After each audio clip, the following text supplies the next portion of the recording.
Hi guys, welcome back to my channel. I am so happy today to finally tell you that one of the things that I have been working on it for such a long time, it's finally ready for you, and I'm so happy to launch it and announce it today in this video. Basically, these molds are inspired by, I think, 15th or 16th century cookie molds, which were in Europe, mostly in Germany, that people that time they used to make the molds out of wood and also out of wax.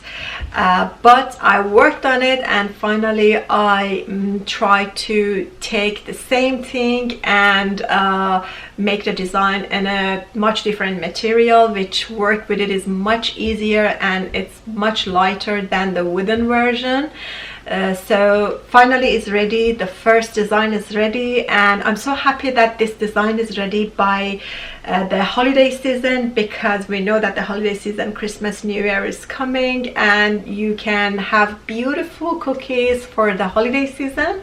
These cookies are available in my Etsy shop to purchase, and it's shipping worldwide, and it's amazing. Let's go and have a look and see how these cookies are being done using these molds, and let's see how easy they are.